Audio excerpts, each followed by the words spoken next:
This is fun, as always. Great to see new faces and familiar faces.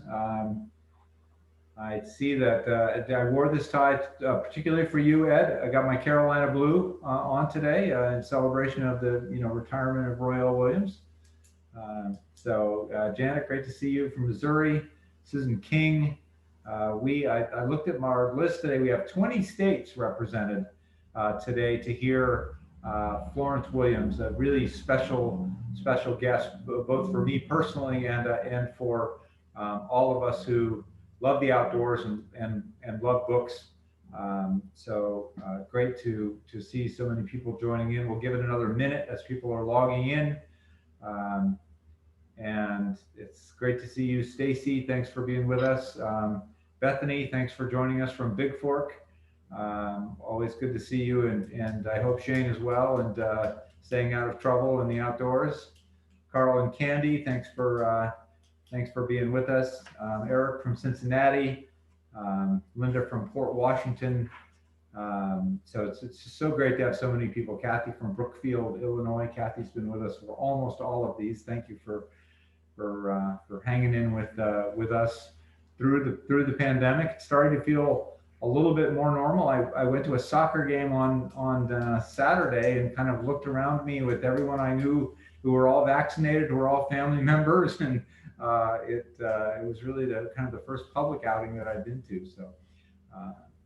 So I am just so personally pleased to be able to reconnect with someone that I came to know just a little bit when she and her family lived in Helena some years ago. We were just talking about that, moved there in 1998, and that's Florence Williams, who I have followed through her writing and podcasting over the last many years, and we are just so fortunate to be able to have her with us tonight to talk about her book, The Nature Fix, and why it matters that we be outside, and the chemical things that happen to us in such a good way to be outside, as all of us as glacier lovers know, how important that is to us spiritually and physically and the rest of the things. So it's terrific. Those of you who have, and I think most of you have read Florence's book, so you know a lot about her, but she is a journalist and author and podcaster who's a contributing editor at Outside Magazine, has written for all the great publications, and has really a terrific Audible award-winning podcast as well, which I'd encourage you to check into. The 3-Day Effect, as a visiting scholar at George Washington University, where she focuses on health science and the environment. And so, Florence, thank you for taking time out of what is a late night in your time zone to be with us today.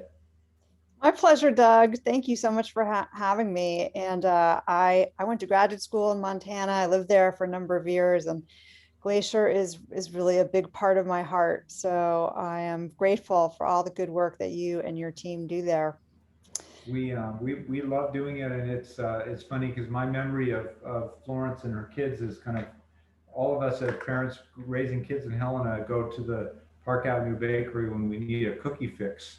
And I remember these two little kids, could barely see, and now they're 19 and 17. Mine are 30 and 27. So thankfully, you look the same, and it's really interesting. It's just that soft Zoom lighting. Right, there you go, the soft Zoom lighting. For our group, I sent out some discussion questions. Don't be shy.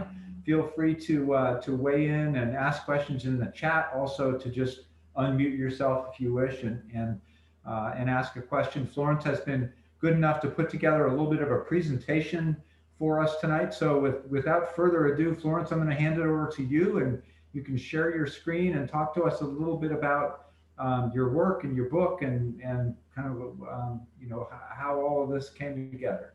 Okay, great. Thank you so much. I think what I'll do is kind of whip through these slides and then leave time for questions, because I'm sure that you will have some. And I love hearing about how sort of your relationship to nature may have changed over the last year.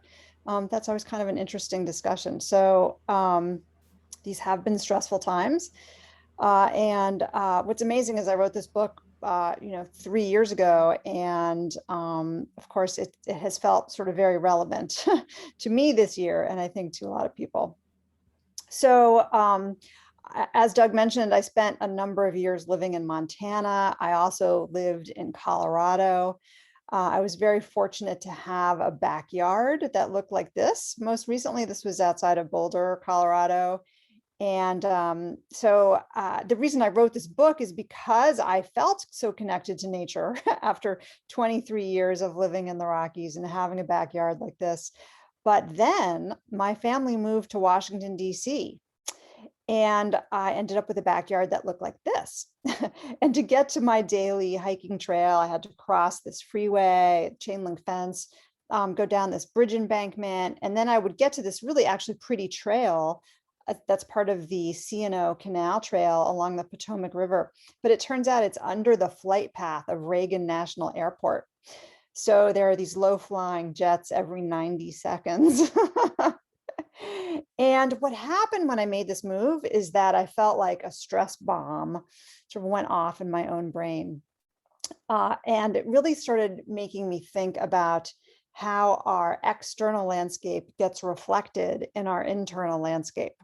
The science journalist in me wanted to know what was happening to my poor little brain, in this big city, and what was I missing?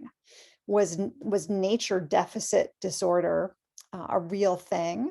And what did the science have to say about it? So, the way that I write and do journalism is this kind of first person participatory journalism where I may try out some of the science on myself, not because that's really science, but I'm just an N of one, but it's a way to talk about it. And so in these photographs, I'm doing things like testing my cortisol, stress hormone levels, and my heart rate variability. And then in this bottom photo, I'm wearing a portable EEG cap, which measures brain waves. And I ended up wearing this for many months, much to the chagrin and embarrassment of my children, in city parks and city streets and wilderness areas, try to figure out what was actually happening to my brain. The first place I went, I got an assignment from Outside Magazine to go to Japan to write about the practice of forest bathing, which was being studied, which was why I wanted to check it out. And forest bathing does not involve disrobing. It's really spending even just 15 or 20 minutes in nature, in forest and in woodland areas, and sort of opening up your senses. So often the Japanese will go out with a guide, sometimes called a forest therapy guide, and they'll be out on a forest therapy trail that's designated as such. And the science going on there showed that even after just 15 or 20 minutes of this, people were experiencing this drop in blood pressure, a drop in heart rate, 16% decrease in the stress hormone cortisol. And at first I was a little bit skeptical of this because I thought, well, people are exercising. We know that there are a lot of benefits associated with that. But the scientists tried to control for that by having people do the same amount of exercise and spend the same amount of time walking around these city neighborhoods. And they were really only seeing these benefits in the forest walkers. And then I went to South Korea, which not only has forest therapy trails, but they have entire forests that are designated as healing forests. So these are not really terms that we can picture easily, I think, using in our country. And I ran into this group of men, unlike groups of men that you would see in Montana, right? I mean, there were no firearms, there were no fishing poles. These men were doing partner yoga, meditation. They were having sort of tea ceremony. It turns out that this group was actually firefighters with post-traumatic stress. And they were spending 3 days in these healing forests. And I talked to some of them and I was like, well, how is this for you? And this one guy, I could just see his shoulders kind of relax. And he said, I wish I could be here all the time. There's science going on there too. And what they found among these people using the healing forests, among other studies, was this 75% reduction in feelings of frustration and anger after a visit to one of these forests compared to a visit to an urban area. I also visited horticulture therapy gardens and centers in places like Denmark. This one was in Denmark. And you can see how just intuitively, our nervous systems seem to respond for many of us, to being in an outdoor peaceful environment. We know on some level that it makes us feel good. But the science has actually shown that we are healthier when we spend more time just even near green space. And so scientists all over the world are doing these large scale epidemiological studies. This one Dutch study of 400,000 health people found lower incidence of 15 stress-related diseases in people who lived closer to green space. This UK study found lower mortality rates. People were dying older if they lived near green space. Spanish study found healthier babies, also lower incidence of ADHD. In this country, there was a big Harvard nurses study found a 13% drop in depression, also 13% drop in breast cancer, 30% drop in respiratory diseases in the nurses who lived closest to green space compared to those who lived farthest away. So of course, doctors are starting to actually pay attention to some of this data. They're particularly interested in trying to address the epidemics that we are seeing in things like obesity and diabetes and depression and anxiety. Pediatricians are particularly interested in actually prescribing time in playgrounds and parks to their young patients as a way to actually get the whole family kind of improving their fitness levels and their stress levels. So the question is, if these things are happening to us, why? What are some of the mechanisms? And that's really what I tried to look at in my book, The Nature Fix.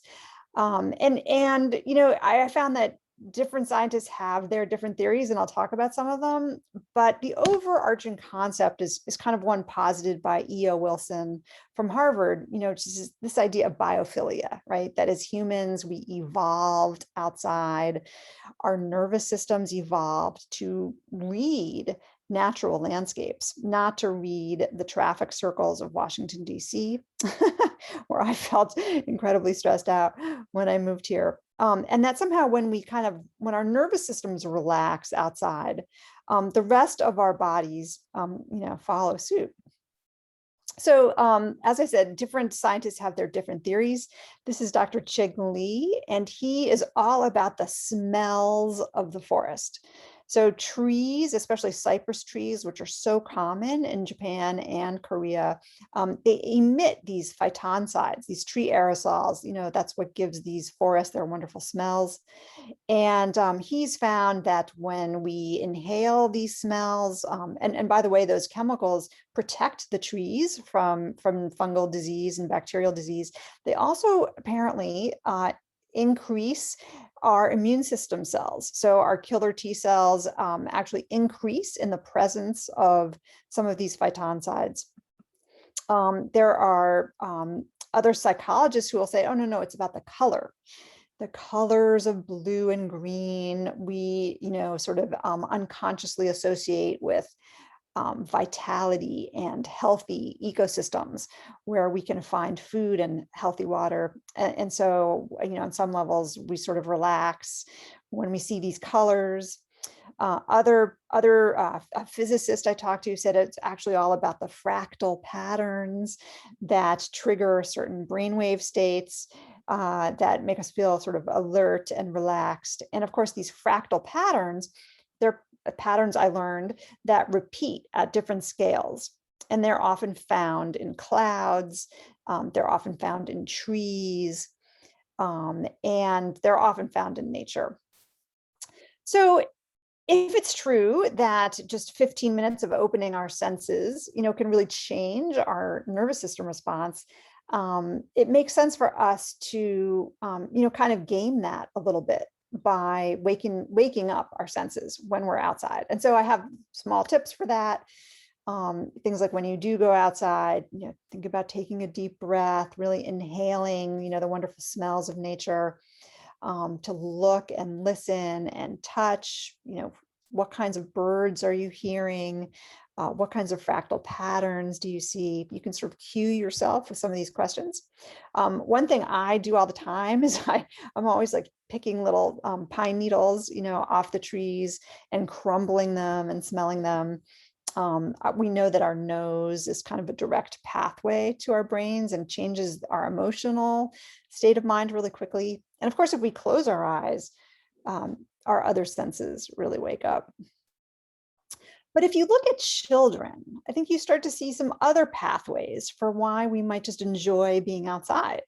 And I spent a lot of time looking at some of these forest preschools, especially in Northern Europe, where they're very common. 1 out of 10 kids attends a forest preschool. They're outside really all day. And this is even in countries like Finland and in Scotland, where it's like pretty cold and rainy often. But you see these kids just having a good time, right? They're playing and they're using all of their bodies. And of course, this is how children's brains are really designed to learn. You see that these kids who attend these preschools are a little bit behind their peers in reading and writing and math when they get to school, when they get to regular school, but they catch up by 3rd grade. And they're ahead of their peers, and they stay ahead of their peers on a lot of measures of social and emotional regulation, on things like leadership and self-soothing. They really learn a lot of just how to, sort of control their emotions by being outside. And of course, they're following their curiosity, which is another wonderful way that we all learn. And it's a great skill to hone at a young age. So scientists are interested in finding if there are actually biomarkers in our brains when these good things happen to us. And this is from a study at Stanford that sent volunteers to walk for 90 minutes, either in a city park, not a wilderness area by any stretch, but that's the Palo Alto Stanford dish, and then downtown Palo Alto. And the scientist Greg Bratman was measuring. He actually did brain imaging studies before and after the 90-minute walk, also had them fill out questionnaires. And he was looking at one part of the brain called the subgenual prefrontal cortex, which is linked to negative thinking, like rumination, which is in turn linked to depression. And what he found is that in the urban walkers, the activation in that part of the brain stayed the same before and after the walk, but that in the nature walkers, the activation in that part of the brain really shrunk. And in fact, in the questionnaires, the people who took the nature walk said, by the end of the walk, I was having fewer negative thoughts. And I think many of us can relate to that idea. So I spend a lot of time in the book talking about this man. He's a cognitive neuroscientist named David Strayer at the University of Utah. And he knew that he got his best ideas as a scientist after he'd been outside for 3 days. And so he started popularizing this term, the 3-day effect. And he wanted to know, if our brains are changing after 90 minutes outside, and if our nervous systems are changing after 15 minutes of forest bathing, what happens after 3 days? And in the first pilot study he did, he gave these tests of creativity to backpackers from Outward Bound before and after their trip. And he also gave those tests to regular people 3 days apart to see if there was sort of a practice effect. People who just stayed in one place. And he found that the backpackers improved 50% on this measure of creativity. And that was actually repeated in another study later on. Now he is looking at brain waves. And his theory is that when we are outside in nature, especially for several days, but even shorter periods of time too, presumably, our thinking brain, that prefrontal cortex, kind of dials down as our sensory brain wakes up. So he noticed that, people start to smell things and see things that they just didn't see on the first day. Their sensory brains sort of come to life, their thinking brains calm down, and then when they go back to the office, uh, it's like they've rested a muscle, and their creative brains and their sort of cognitive brains sharpen.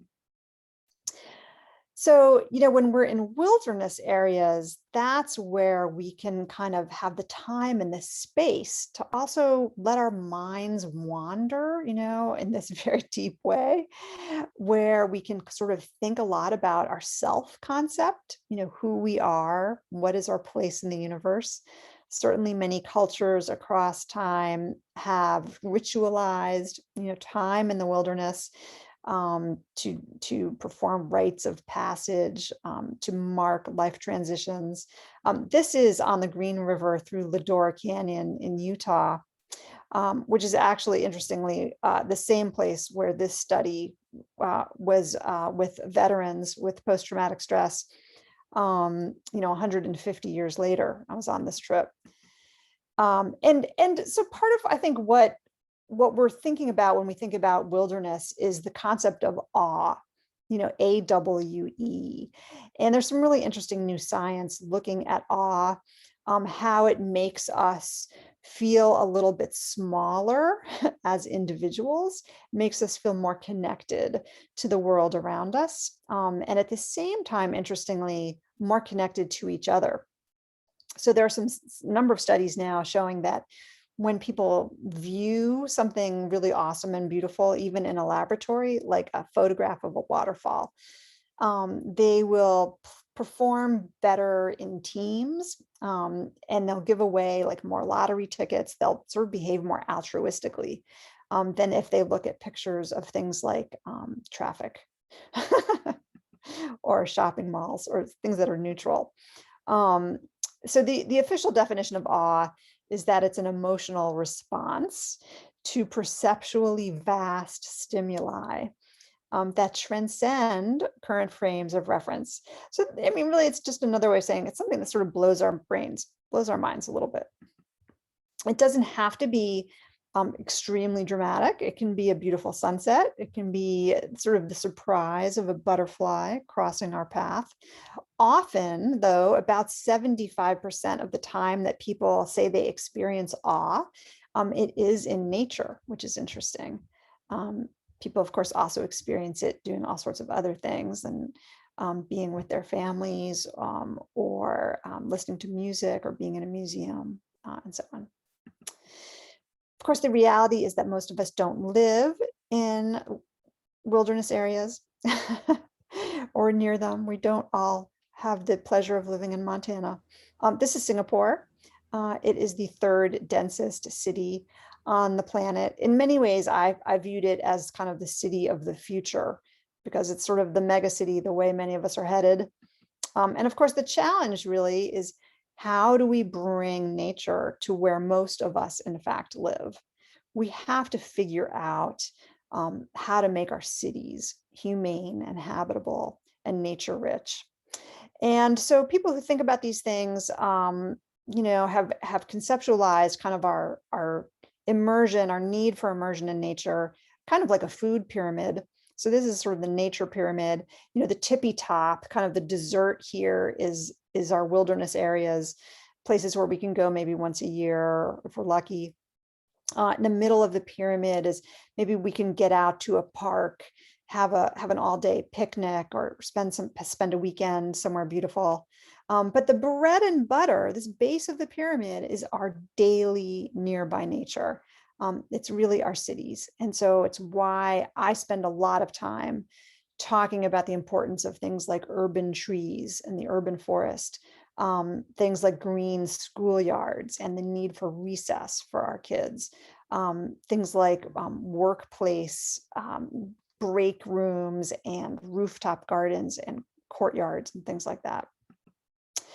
It's challenging. So this is my city now. This is Washington, D.C. And you can see that in the sort of 24 years of these satellite photos, how much tree cover we've lost as the city has grown.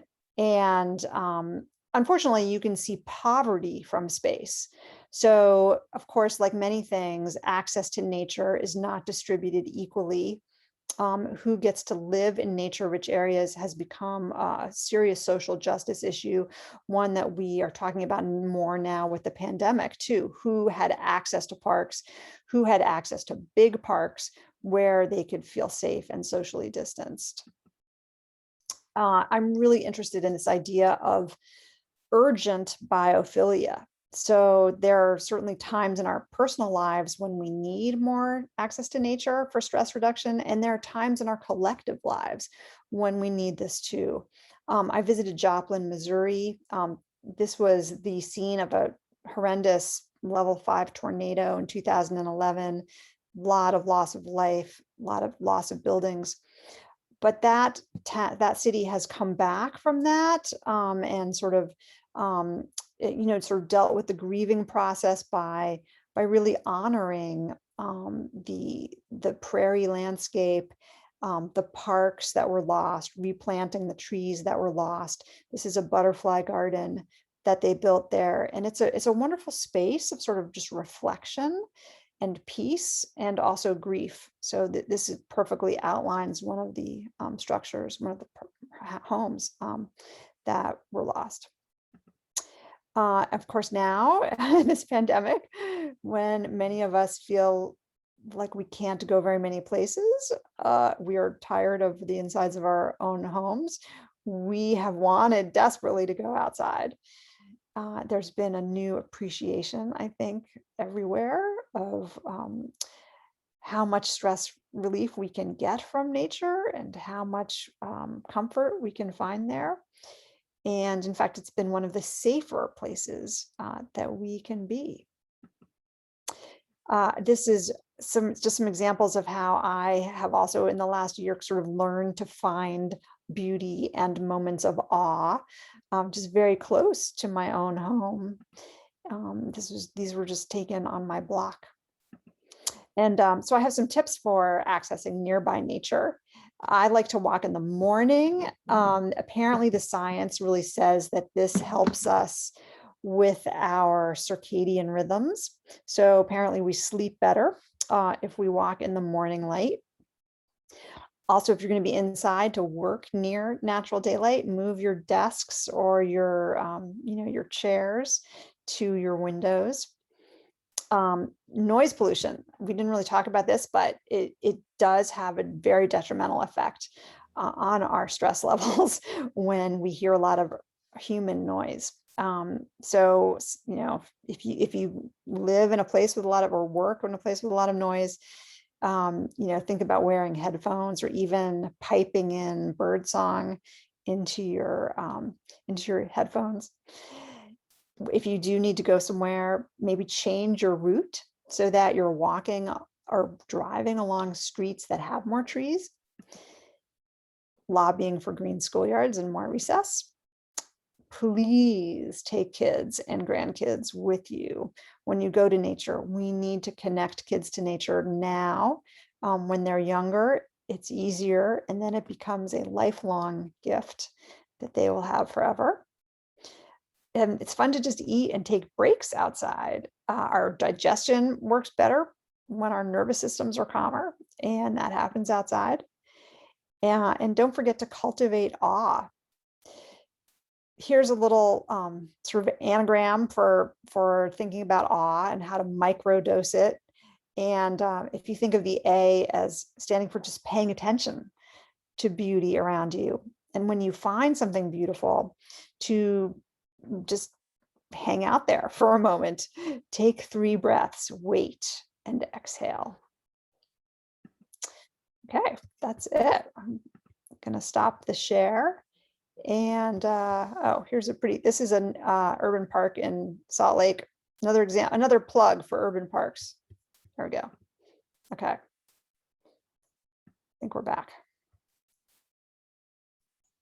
And photographed by David Strayer, who is quite a character in your book, for sure. He's a character. He's also a river runner and a backpacker, and he's a good guy. Yeah, that's awesome. Wow, what a special presentation. Thanks for putting that together. I was really struck immediately by the pictures, particularly because you do a great job of describing what's going on, but the idea of, the monitor in your mouth and the things on your head, to actually see that was really cool and added a lot of context. And Jill, I know we've got a lot of good questions already in the chat. People are excited to talk to Florence. And we're also going to continue to get some questions. We've got plenty of time. We've got about a half an hour left. So Jill, let's go ahead and get into those. Yeah, thanks everyone for putting your questions in so far. And if anyone wants to jump in or unmute yourself, feel free, or raise your hand. We can call on you if you'd like to take the time to chat with Florence a little more personally. But I was just looking through the list. Lisa had a question for you, Florence. She said, have you made peace with your environment there in DC?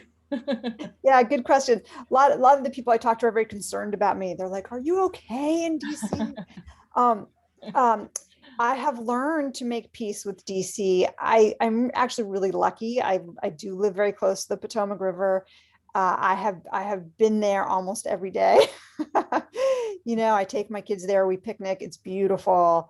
Over the last year, it has actually been much quieter, because the planes haven't been as frequent and the traffic hasn't been as bad. The air has been cleaner. It's actually been lovely. It's been lovely here.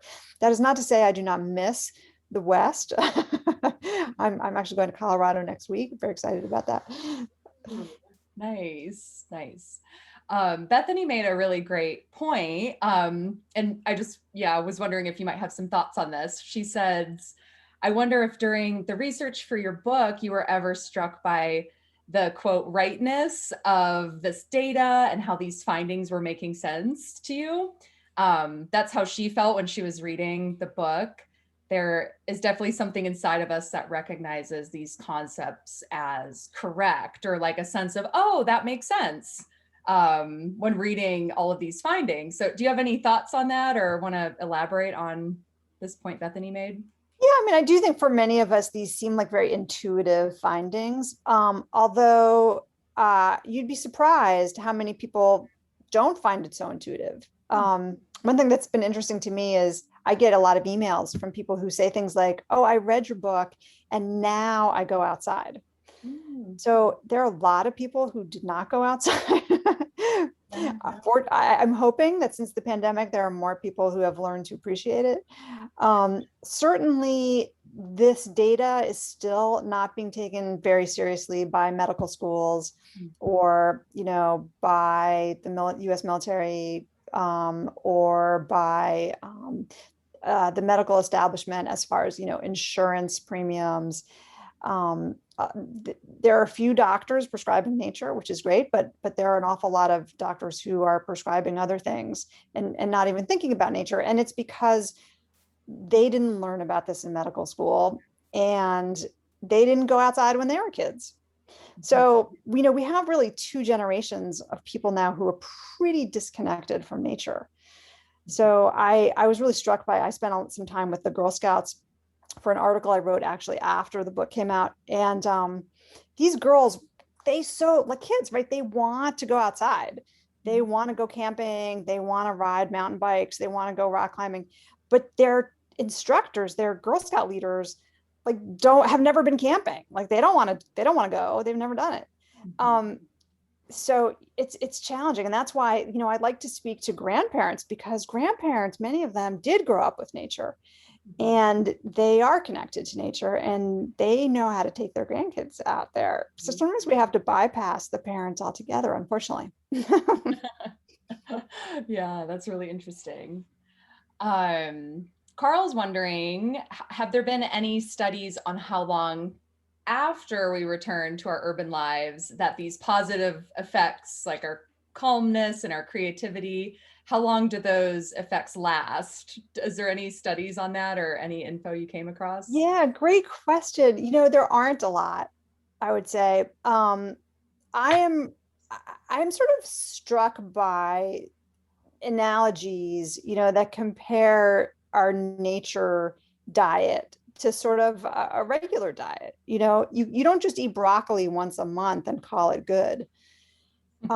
This is really a human need that we have for access and connection to nature. And I know if I skip a day or two, I notice it, in my own mood. I notice it in my kids' moods.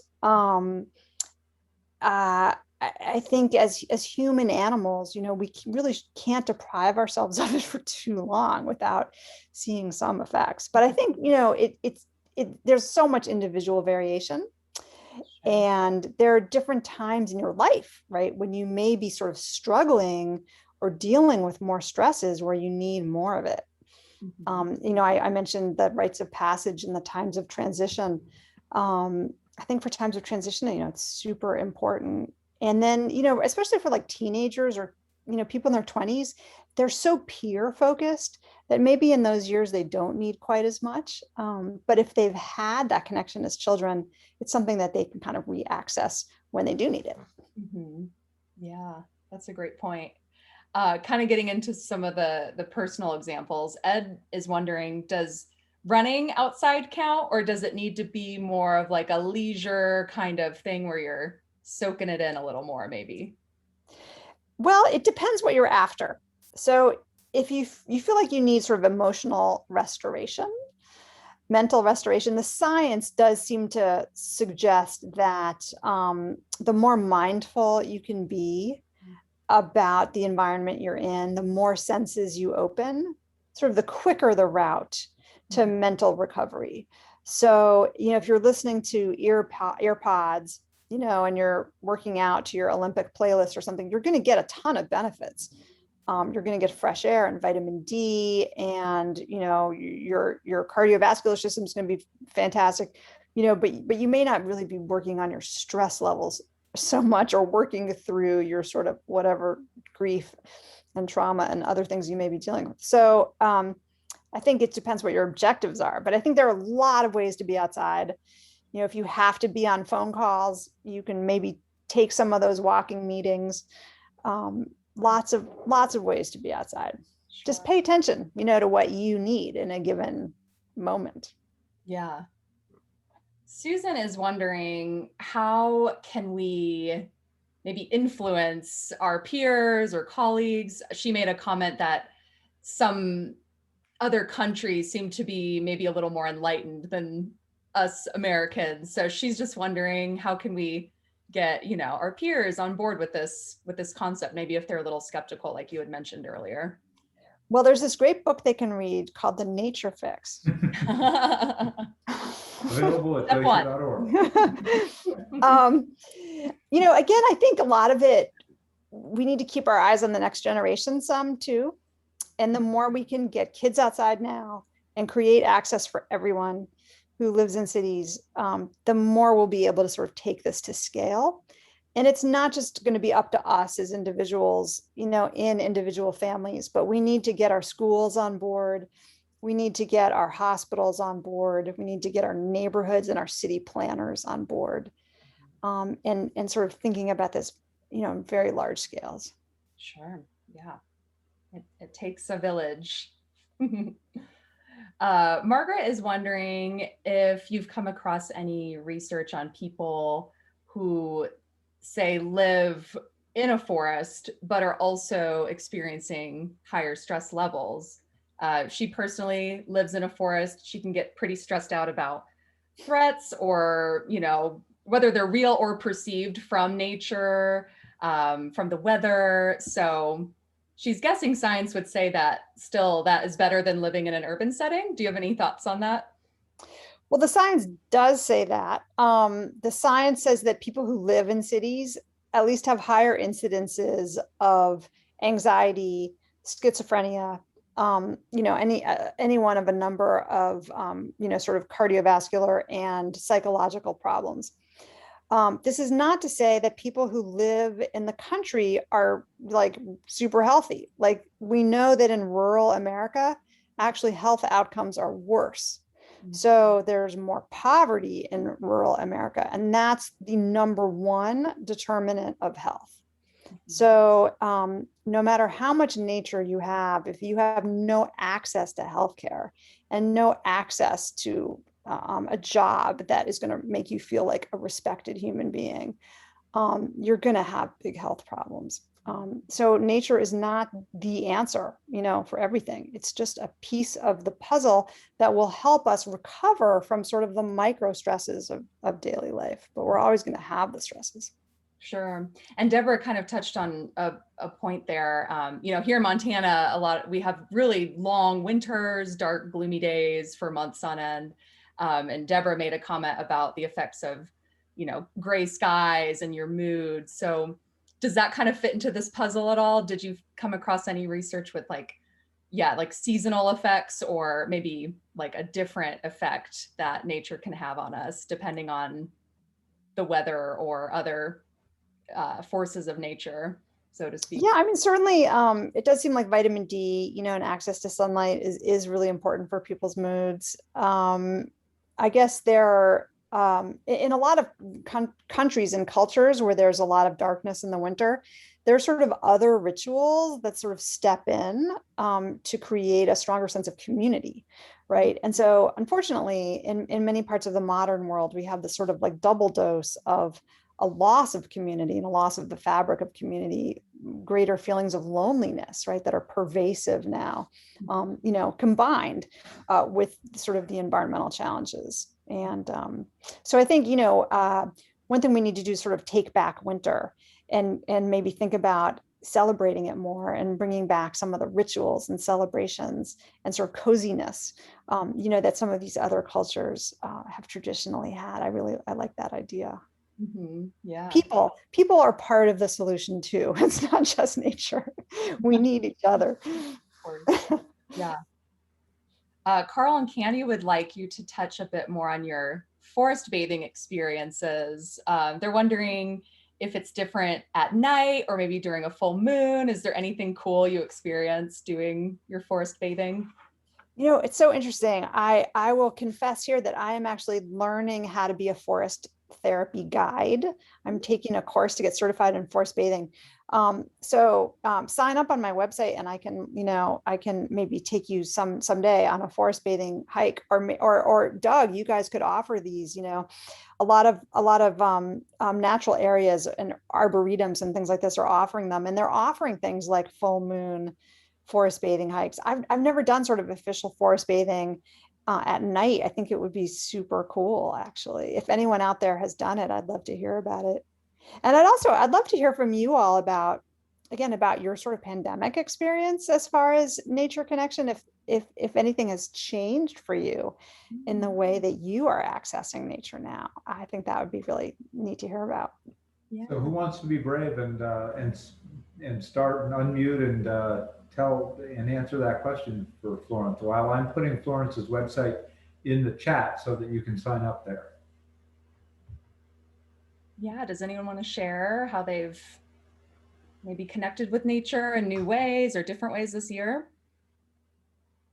There you go, you're on. Yeah, I will. Hi, Candy Spear. We live up in Whitefish, and now that we're so close to be able to go hiking, oh my gosh, if I don't get outside, it's like I'm a whole different person. And I mean, I've always been an outdoors person, hiker, but nothing like here. It's like the more that we're around it, we're so close to Glacier, and just going up there for just to sit and hear the birds is just, it's a whole different, it's like an addiction. It's like we can't not be outside. Mm-hmm. No, I cannot. I mean, I look at all the years I spent indoors behind a desk working. Like, oh my gosh. How did I do that? How did I survive? Right. How did we do that? And now that we're up here, we retire, we're going, got to get outside. I can't get enough of this. So there's definitely, it's definitely a mood mender too. And now that it's so lush and green here, we came from an area that was very drought heavy, just starved for water. And oh my gosh, it's so green. It's just so lush and green. And there's something about that color that is so invigorating and stimulating. So yeah, there's definitely something. I mean, we've always been outdoor lovers, but it's like our sensories are now on just really exploded really exploded here. Yeah. It's like the more you're out and about in it, the more you need it. Right. It's like you don't Right. realize how Yeah. how healthy it is for you until you're not in it. Yeah. You know, Forget. it's like a wonderful addiction, A healthy addiction. healthy Yes. addiction. Nice. We really Thanks. loved your book. Yeah. Really, Thank really loved you. your book. And thanks for sharing Yeah. that. Certainly. And Tanya, you had a rediscovering your backyard?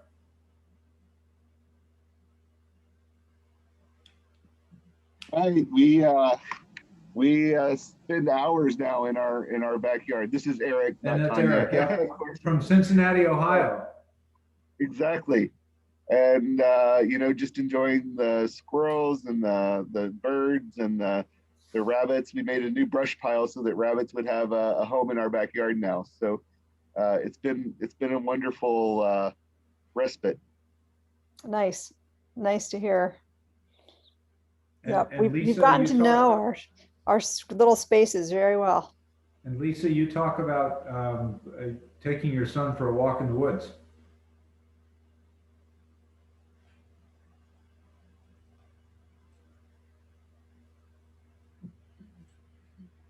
There we go. Yeah, I'm fortunate in that I live in Superior, Wisconsin. My son lives in Duluth, Minnesota. We're right at the tip of Lake Superior. So we don't have the gorgeous mountains that you have at Glacier, but we do have beautiful, beautiful lake country and forests all around. It's very easy for us, you know, minutes from where each of us live to get to a beautiful space. And we've made a point since the beginning of the pandemic. And I said to him, I don't know why we waited until now, but every weekend we get together and spend 2 or 3 hours walking in various state parks or along the south shore of the lake or up the north shore. I mean, we're really blessed. And I can't begin to imagine living in some of the urban areas that are becoming these megalopolises. You know, I mean, it's just beyond anything I can quite imagine. But I was very intrigued by your chapter about how was it Singapore, was it, that has these, everything is green, they're growing green all over everything. I found that very interesting. Yeah, I didn't really get a chance to mention that in the slideshow, but one of the ways Singapore has sort of dealt with, you know, urbanizing so fast is they now have these incredible policies that say that if you build a building in Singapore, you have to more than replace the green space that you took up. So you see these vertical gardens on the buildings, you see these rooftop gardens, you see these courtyards, internal courtyards. People who work in these buildings have these, you know, like interior plants, you know, in the walls. It's just totally fascinating there. And lots of tree planting going on. Thanks for those comments, Lisa. Yeah, that's super cool. And Jill, I know we've got a couple more questions. I definitely want to get to Eric and Tanya's question about inner city youth.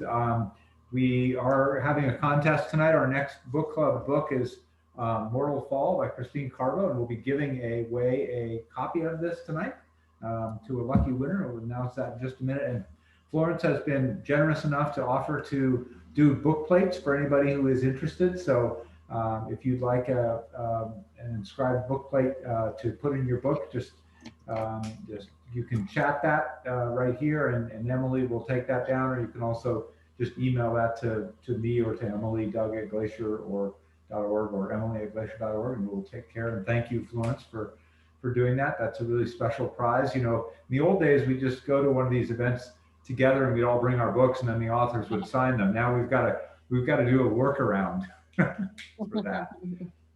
But that's great. So Jill, I'll turn it back to you for questions. Sure.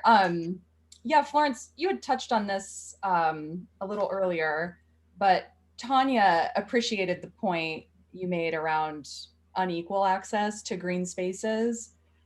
She commented many of the inner city youth she takes care of, they don't have access to safe outdoor spaces or the transportation to get to those safe spaces. So she's wondering, do you have any ideas on how we can all kind of advocate for this change, or, you know, getting those who maybe are a little they have that, less access to these places? How can we advocate for change? Yeah, again, I think one place to start is the schools. We need to advocate for better outdoor education, better outdoor spaces, schoolyard spaces. We need to advocate for better parks. And when we do have parks, for sort of keeping them safe and sort of well maintained and high quality. I think it is going to become very important to also partner, with a lot of great organizations that are getting kids outside, and there are more and more of them all the time. Groups like Outdoor Afro and Girl Trek and City Kids, wonderful organizations cropping up that really could use your support.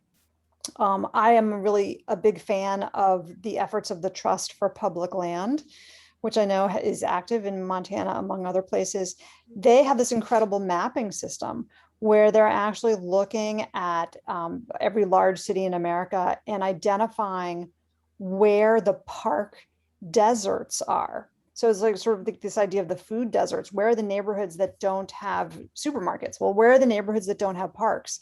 And let's prioritize those, for public and private financing, so that the idea, I think one of TPL's goals is that everyone in America should be able to live within a 10-minute walk of a park.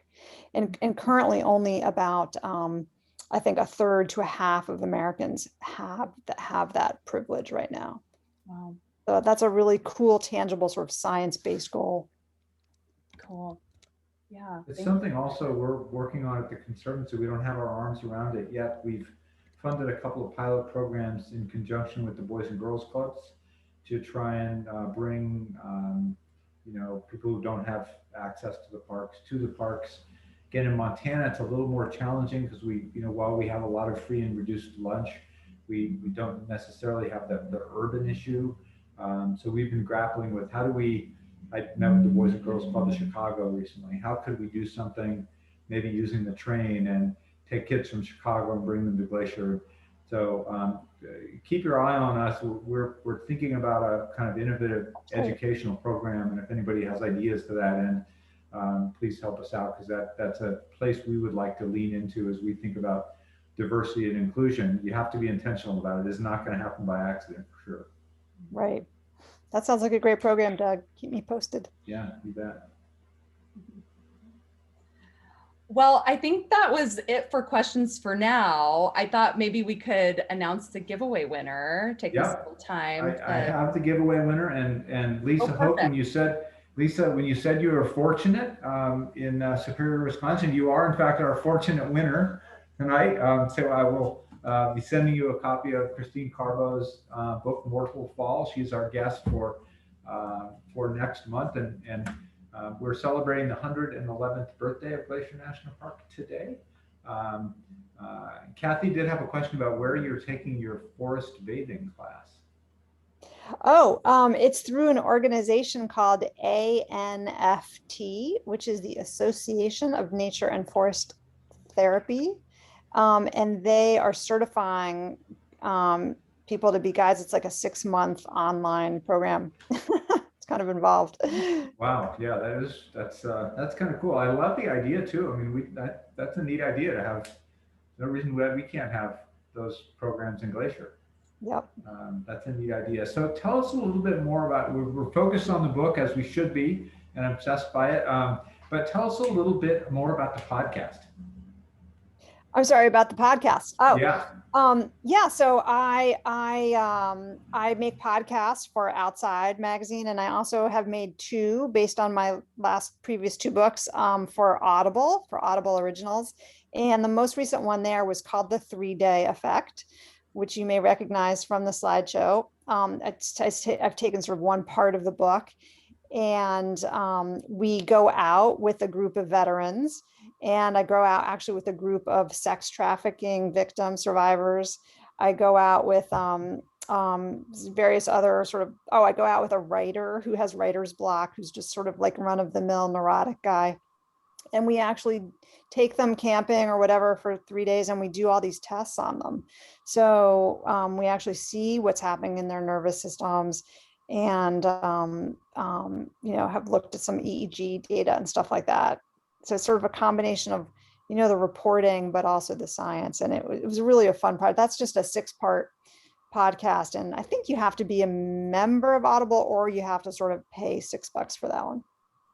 That's cool. The outside ones are free.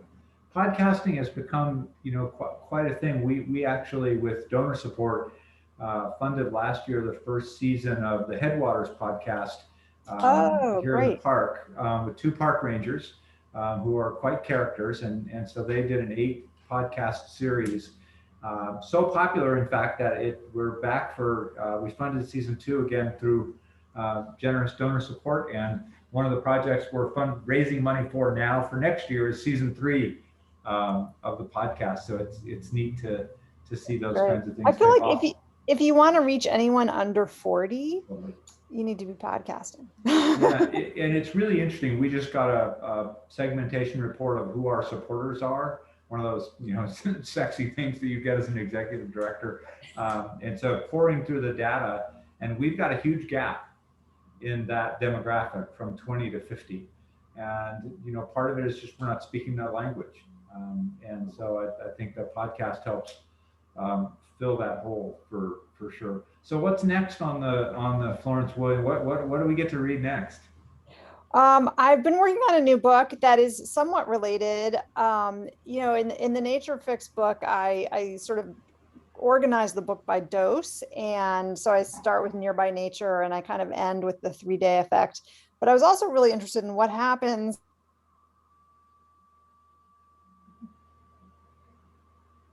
major grief and trauma.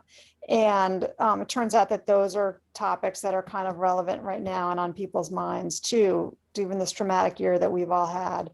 Cut